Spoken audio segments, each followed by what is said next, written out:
කොහොමද ඉතින් ඔයාලට ඔන්න ගොඩ දවසකට පස්සේ තමයි ඔයාලව බලන්න මට එන්න පුළුවන් වුණේ. ඉතින් මගේ ආදරණීය යාළුවෝ මාත් එක්ක තරහ නෑ නේද? ඉස්කෝලේ නිවාඩුව පටන් ගත්ත මුලම ෆිල්ම් කරපු බ්ලොග් එකක් තමයි ඔන්න ඉතින් අද මේ ඔයාලට මම අරගෙන ආවේ. බ්ලොග් එක ෆිල්ම් කරලා ටිකක් දවස් වුණාට ඔන්න ඉතින් මේ බ්ලොග් එක ඔයාලා වෙනුවෙන් වොයිස් කරගන්න පුළුවන් වුණේ මට අද තමයි. ඉතින් ඉස්කෝලේ නිවාඩු දුන්න දවසට පහුවදා දවස තමයි ඔයාලා මේ දකින්නේ. මම ඉතින් උදේ 6:00 පහු වෙනකොට අවදි වෙලා මගේ නෙස්කැෆේ එකත් අරගෙන නිදහසේ ඒකත් රස බල මේ නිවාඩු මාසේ මට කරගන්න තියෙන වැඩ ටික මම ටිකක් මනසින් ප්ලෑන් කරගත්තා. නෙස්කැෆේ එකේ රස බලලා කිචන් එකට ඇවිත් අපිට උදේට දවල්ට එකටම උයාගත්තා. 10ට විතර අද පුංචි වැඩ කිහිපයකට අපිට එළියට යන්න තියෙනවා.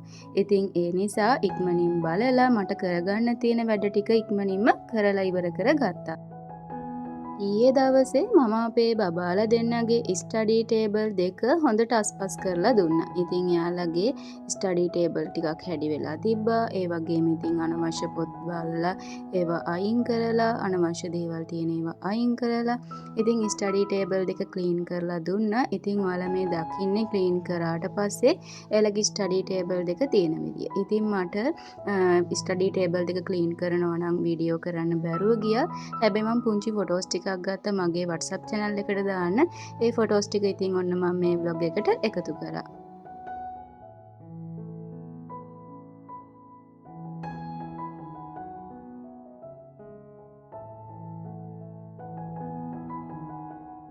ඔන්න ඉතින් අද අපි උදේ 10ට විතර පොඩ්ඩක් එළියට යනවා කියලා කිව්වනේ.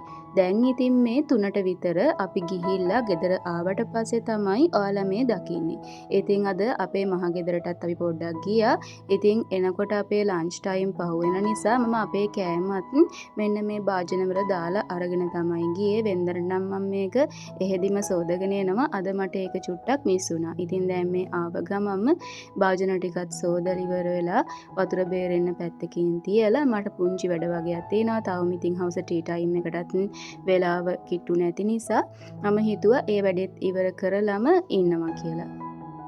ඉතින් මේ ලැබෙන පුංචි ටයිම් එකේ මම දැන් හදන්නේ මගේ කිචන් එකේ උඩ කොටස අස් කරගන්න. ඉතින් මම ඊයේ බබාලගේ ස්ටඩි ටේබල් ක්ලීන් කරලා ඉවර වෙලා පැන්ට්‍රි එකේ යට කොටස ක්ලීන් කරලා තියාගත්තා. දැන් ඉතින් මේ හදන්නේ පැන්ට්‍රි එකේ උඩ කොටස ඉක්මනින්ම ක්ලීන් කරගන්න. අද ඉතින් මම ඔයාලට මේ අරගෙන ආවේ මගේ දවසේ සාමාන්‍ය එදිනෙදා කරන වැඩ ටිකක්. ඉතින් ඇත්තටම අපිට සමහර වෙලාවට හිතන දෙයක් තමයි අපි හැමදාම එකම දේවල්නේ කරන්නේ කියලා. හැම දවසක්ම එකම වගේ නේද කියන එක. උදේ නැගිට වෙලාව ඉඳලා ගෙදර වැඩ, උයන එක, අස් කරන එක, ළමයින්ගේ වැඩ. මේ දේවල් වලට නිමාවක් නැහනේ. කවදා ඉවර වෙන වැඩද මේ වගේ අදහස් අපේ හිතවලට එනවා. ඉස්සර ඉතින් මටත් මෙහෙම හිතුන දවස් තිබුණා. හැබැයි දැන් මම හිතන්නේ මේ පොඩි පොඩි දේවල් වලින් තමයි අපේ දවස හැදෙන්නේ කියන එක. ඒ දේවල් අතරින්ම තමයි අපි අපේ දවස ලස්සන කරගන්න ඕන කියන එක. ඒ දේවල් අතරින්ම තමයි අපි අපිව සතුටින් තියන්න ඕන කියන දේ. ඉස්සර මම මේ ගෘහණියකගේ මවකගේ බිරිඳකගේ ජීවිතයට අලුත් කාලේ මට ගෙදර හැමදේම එක පාරටම පර්ෆෙක්ට් කරගන්න ඕනකමක් තිබ්බා. එකම දවසේ හැම වැඩක්ම ඉවර කරන්න මම උත්සාහ කරනවා. ඉතින් ඒකෙන් වෙන්නේ අන්තිමට මම ගොඩාක් මහන්සි වෙලා අදත් මට මුකුත්ම කරගන්න බැරි වුණානේ කියලා හිතන එක. මම මාව අසතුටු කරගන්න එක. මම මාව පීඩණයටපත් කරගන්න එක. දැන් නම් මම මට පුළුවන් විදිහට මට පුළුවන් උපරිමය වැඩ ටික කරගෙන යනවා. බැරි වුණොත් ඒ දේවල් ගැන හිතන්න වද වෙන්න යන්නේ නැහැ. ඉතින් පාසල් නිවාඩුව පටන් ගන්නත් එක්කම අපේ ගමේ නෑදෑයෝ ටිකක් අපේ ගෙදර ආවා. ඉතින් ඒකෙන් දවස් කිහිපයක්ම මම ගොඩාක් කාර්යබහුල වුණා. ඒ අය ගියාට පස්සේ බිස්නස් එකේ ඉතින් මට එකතු වුණ වැඩ එක්ක ටිකක් කාර්යබහුල වුණා. ඉතින් ඔන්න ඒ ටික ඉවර වෙගෙන එනකොට ඔන්න අපි ඔක්කොම එකපාර අසනීප වුණා. ඊට පස්සේ ඉතින් අසනීප සුව වුණාට පස්සේ නිවාඩු මාසේ අපේ මානසික කායික විවේකය වෙනුවෙන් අපි පුංචි ගමනක් යන්න ප්ලෑන් කරලා තිබුණා. ඉතින් ඔන්න ඒකත් ගිහින් ඇවිත්ම තමයි ඔයාලට මේ බ්ලොග් එක මම නිදහසේ අරගෙන ආවේ. ඉතින් කලබලේ වැඩ ගොඩක් එක්ක දාන්න ඕන දවසටම බ්ලොග් එක දාන්න ඕන කියන අදහසින් මොකක්ම හරි බ්ලොග් එකක් ඔහේ කරනවට වඩා නිදහසේ ඔයාලට වටින ලස්සන බ්ලොග් එකක් අරන් එන්න ඕන කියලා මම හිතුවා. ඇත්තටම ඒ දවස් ටිකේ වැඩ ටික මම හරිම කල්පනාවෙන් තමයි ප්ලෑන් කරලා බැලන්ස් කරගත්තේ. මාව අනවශ්‍ය විදිහට පීඩණයට පත් වෙන විදිහට මම වැඩ දාගත්තේ නැහැ. මට කරන්න පුළුවන් සීමාව බලලා මට කරන්න පුළුවන් උපරිමේ බලලා ඒ විදිහට වැඩ ටික මම ගානට ප්ලෑන් කරගෙන තමයි වැඩ ටික කරගත්තේ. ඉතින් මේ නිවාඩු මාසයේ ඉතින් ඔන්න ඔය විදිහට තමයි කාර්යබහුල බවත් එක්ක ගෙවිලා ගියේ. ඔන්න ඉතින් මේ වෙනකොට නම් අස්පස් කරන වැඩ ටික ඔක්කොම ඉවර කරලා කිචන් එකත් අතු ගාලා පිරිසිදු කරලා ඉවර කරගත්තා. ඉතින් ඔන්න අද නිදහසේ වෙලාව අරගෙන මගේ කිචන් එකේ වෝල් රැක්ස් ටික මම ඔක්කොම ක්ලීන් කරගත්තා. ඒ වගේම පැන්ට්‍රි টොප් එකත් ලස්සනට ක්ලීන් කරගෙන ඔන්න ඉතින් දැන් මේ කිචන් එක වටේටම ඇහැ කරක බලන්නේ කිචන් එක ලස්සන වෙලා එළිය වෙලා තියෙන විදිහ.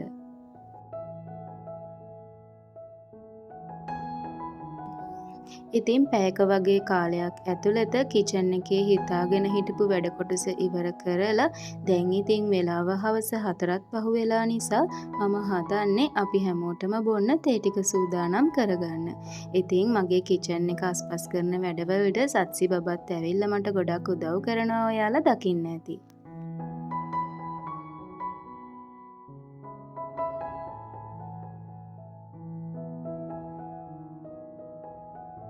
වෙරළු වගේකුත් තිබ්බා. ඉතින් සත්සි බබා ඉතින් ඒ ටික අච්චාරුවක් හදලා දෙන්න කියනවා බේරෙන්න බෑ. හෙට වෙනකන් තියන්නත් බෑ. ඒ ටික ගොඩක් ඉදිලා තියෙන නිසා මම සීනි ටිකකුයි ලුණු ටිකකුයි දාලා අතේ පොඩි කරලා ඔන්න යාට කන්න රසම රස අච්චාරුවකුත් හදලා දුන්නා. මාන්සි බබා නම් ඉතින් ඉදියගෙන තමයි හිටියේ. හැබැයි ඉතින් අපි තේ ටික හදලා ඉවර වෙන ටයිම් එක වෙනකොට මාන්සි බබාත් හැරිලා ආවා. මේ අගෝස්තු මාසයේ පුරාවටම වෙලාවකට අඳුරු පරිසරයක් තියෙනවා. වෙලාවකට ඉරේලිය හොඳට වැටිච්ච වෙලාවල් තියෙනවා. ඔන්න ඉතින් අදත් හවස් කාලයේ වැහිබර කාල ගුණයක් තමයි තියෙන්නේ. හවස 6ත් පහුවීගෙන යනකොට මම කිචන් එක පැත්තට ආවේ අපේ රෑ කෑම වේල සූදානම් කරන්න. නූඩල්ස් පැකට් එක නූඩල්ස් පුංචි ප්‍රමාණයක් ඉතුරු වෙලා තිබ්බා. ඉතින් ඒකත් ප්‍රයෝජනයට අරගෙන මොනවා හරි දෙයක් අද රෑ කෑම විදිහට සූදානම් කරගන්න ඕන කියන අදහසින් තමයි කිචන් එකට ආවේ. ඉතින් ඒ අතරෙදි මට මෙන්න මේ විදිහට අපේ රෑ කෑම වේල සූදානම් කරගත්තා නම් හොඳයි කියලා හිතුන නිසා මං ඉතින් ඒකට අවශ්‍ය කරන දේවල් ටික සූදානම් කරන්න පටන් ගත්තා. අලගෙඩියක් ග්‍රේට් කරලා බිත්තරත් එක්ක එකතු කරලා ඔම්ලට් එකක් දාගෙන තව බිත්තර ගෙඩි දෙකක් තම්බල අරගෙන බඩීරම් ගැට කිහිපයක් වගේම චීස් ටිකක් එක්ක නූඩල්ස් තමයි අද අපේ රෑ කෑම වේල විදිහට මම සූදානම් කරගත්තේ. ඉතින් දැන් ඔයාලා මේ දකින්නේ හරියටම පහුවෙන්ද දවස. අද දවස උදේ පාන්දරම අපි ආවා මාකට් එකට එළවලු අරගන්න. ඉතින් මට ඒව නම් වීඩියෝ කරගන්න බැරුව ගියා. යන අතරමඟ පුංචි දේවල් ටිකක් තමයි ඉතින් vlog එකට එකතු කරගත්තේ. ඉතින් මාකට් එකට ගිහිල්ලා අපේ මහගෙදරටත් ගිහින් එහින් උදේ කෑමත් අරගෙන ගෙදරට ඉතින් ඔන්න 10 වෙන්න කලින් අපි ආවා. ඉතින් දවල්ට කන්නත් මම කෑම සූදානම් කරන්න ඕනේ. ඒත් ඉතින් තව ටිකක් වෙලාව තියෙන නිසා මම හිතුවා අද මගේ කිචන් එක මොප් කරන වැඩ ටික කරගන්න ඕනේ කියලා. මොකද කලින් දවසේ කිචන් එකේ පැන්ට්‍රි එක යට ක්ලීන් කරගත්තා. ඒ වගේම ඊයේ දවසේ මම කිචන් එකේ පැන්ට්‍රි টොප් එක මගේ වෝල් රැක්ස් ක්ලීන් කරගත්තා. අද ඉතින් මම හිතුවා මගේ කිචන් එකේ ටයිල් ටික ක්ලීන් කරලා ඒ ටික මොප් කරගන්න ඕනේ කියලා. ඉතින් ඔන්න ඒ වැඩ ටිකත් ඉවර කරලා ගේදර අනිත් කොටස් ටිකත් ඉක්මනින් අතුපතු ගාලා අස්පස් කරගන්න ගමන් තමයි දැන් මම මේ ඉන්නේ. මේ වගේ අපි එදිනෙදා අපේ ගෙදර දොරේ වැඩ කටයුතු කරගන්නකොට අපි හිතන්න ඕන තවත් පුංචි දෙයක් තියෙනවා. ඉතින් අපි ගෙදර වැඩ කරන අතරේ අපි වෙනුවෙන් පුංචි වෙලාවක් තියාගන්නත් ඕනේ. විනාඩි 10ක් කොෆි එකක් බොන එක, ටිකක් නිදහසේ ඉන්න එක. මේ දේවල් හරිම පුංචි දේවල් වගේ පෙනුනට දවස පුරාම වැඩ කරන කෙනෙක්ට ඒක හරිම වටිනවා. මමත් ඉස්සර මම වෙනුවෙන් වෙලාවක් ගන්න එක ගැන ගොඩාක් හිතන අවස්ථා තිබුණා. දැන් නම් මම හිතන්නේ අපි අපිව බලාගන්න එකත් අපේ වැඩවලම එක්තරා කොටසක් කියන එක. ඉතින් ක්ලීනින් වැඩ ටිකත් ඉක්මනින්ම ඉවර කරලා මම ආයිමත් කිචන් එකට ආවා. අරගෙන ආව බඩු ටික එහෙම අස්පස් කරලා ඉක්මනින්ම ඉතින් අපේ දවල් කෑම වේල සූදානම් කරගන්න.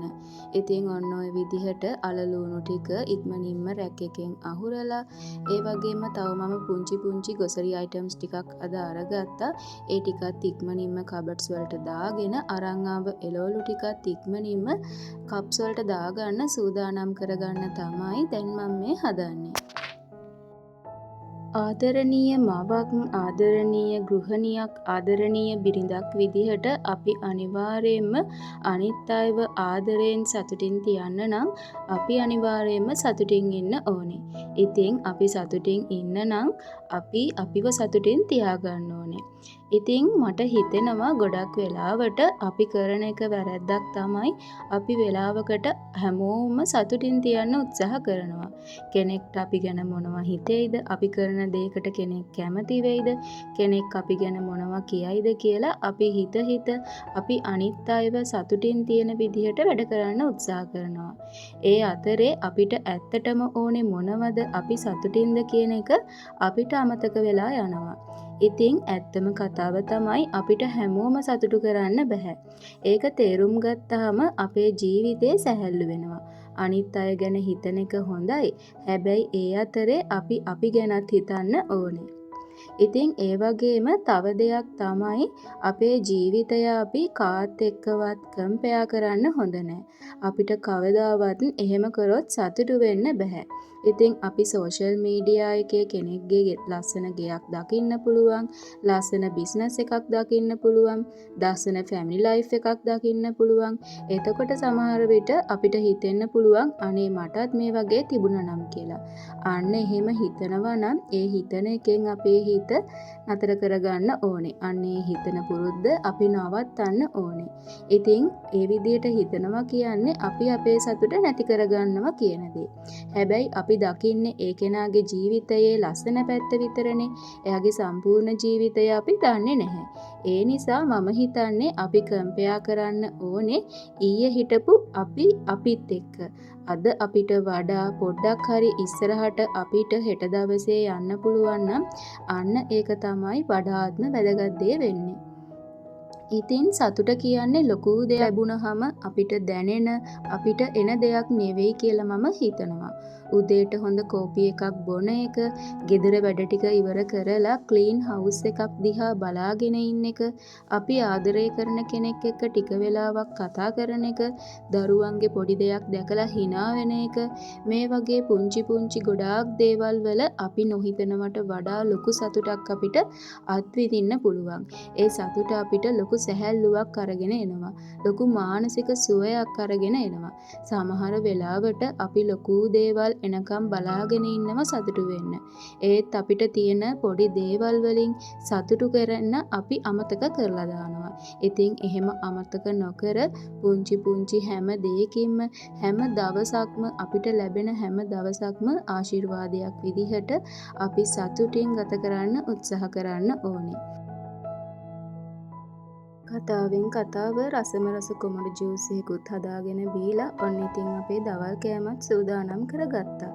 ඉතින් එහෙනම් අද ව්ලොග් එක මම මෙතනින් නතර කරනවා. තවත් ලස්සන දවසක ලස්සන ව්ලොග් එකක් අරගෙන ඉක්මනින් එන්නම්. එතකං ඔයාලා හැමෝම සතුටින් පරිස්සමින් ඉන්න. ගිහින් එන්නම්.